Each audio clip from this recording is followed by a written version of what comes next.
Hi, everybody. Welcome back onto the Broncos Sports Network. We are gearing up head coach Luke D'Alessio to join us here on the broadcast. The Broncos have just wrapped up one of the more thrilling games this building has seen in maybe the last couple of years. This was a fun one. 80-77, the final score, a high-intensity, high-emotional game. And we are glad to be joined now by the head coach of the Broncos, Luke D'Alessio. Caleb Coleman ends up being the leading scorer tonight, Coach. 22 points, 4 rebounds. Jacob Crutchfield with 20 as well, a career high from him. And boy, I guess in a game of this much intensity, you start towards the very end there, and you guys again find yourself in a one-possession game, much more higher scoring compared to what you went through on Wednesday against Johnson C. Smith, but you found a way to pull it out. And what do you attribute that to after some of it kind of got away from you at stages of the second half? You know, the thing is, they sped us up, and I knew they were going to do it because they're a really good pressing team, and they're relentless.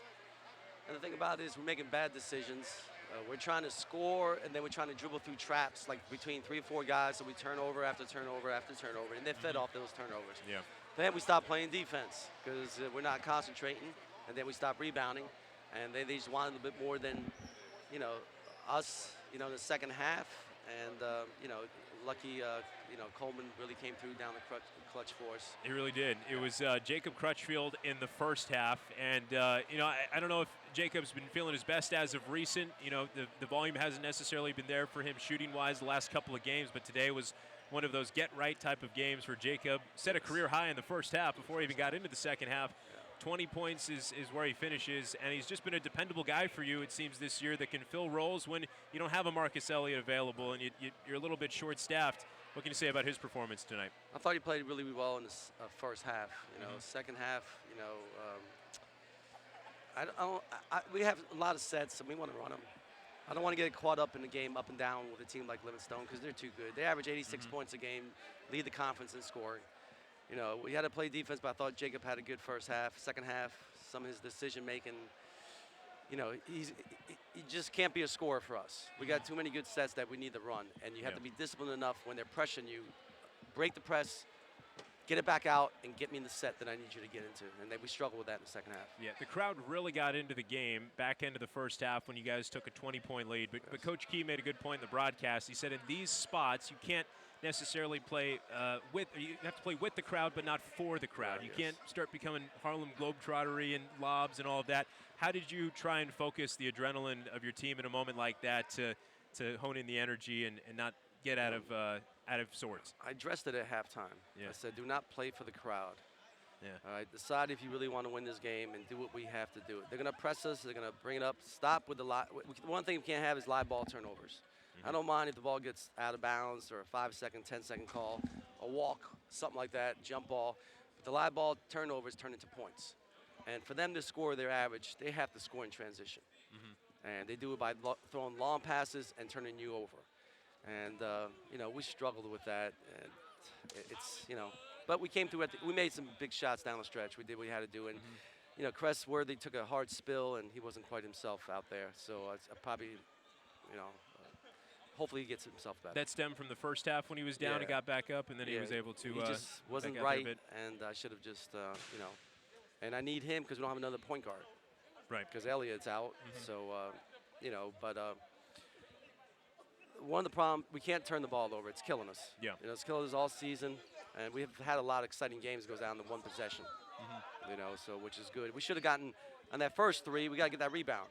We didn't get the rebound. Right. Like a bunch of times down the stretch, we didn't get the rebounds that we were supposed to do. Off of foul shots, those things, and they got extra possessions out of it. Got to ask you about Kyrie Temple because he's one of the best players we've seen come into this building for quite some time. Coach Gee and I were talking. There's plenty of talented players across this entire conference. Lots of great programs, but there's a select few that can really take over a game. Kind of the way Jalen Seegers would do last year.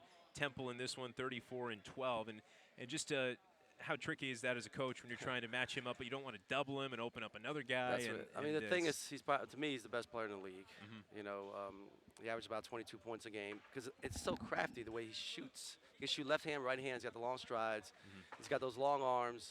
So he's, my thing is he needed to see bodies in front of him. You could tell when he's in a scoring mode. We're supposed to collapse, see bodies, and we didn't take one charge on him. And we're supposed to do that. And then when we try to hard hedge, then we let him split them. And our big guys weren't working hard enough on that. And every time he came in off ball screens, he's not supposed to be downhill. And then he got rebounds and he can make foul shots. It just, he's hard to handle. But some of our guys got to understand. The first thing I told them, they weren't listening to it. First, don't let him catch the ball. Right. I'm like, Yeah. we're always letting him catch the ball, Yeah. and then you're trying to play defense on him. I was just so annoyed at that in the second half. It's like, Bart, don't touch the ball. Don't you understand? Right. And we can't get that concept. Sometimes we're brain dead with that kind of stuff. We have to be a defensive-oriented team, and we weren't that in the second half. We were in the first half, but we weren't in the second half. Kind of a three-point shooting team today down the stretch, and it's Caleb Coleman who hits 4 3-pointers for you in the second half, and the big ones down the stretch. Sometimes as a coach, you just don't know how the script is going to shape up. Did you have Coleman winning it with his three-point shooting today? Yeah, Was that the plays we call the shirt flash and a couple 41 stuff.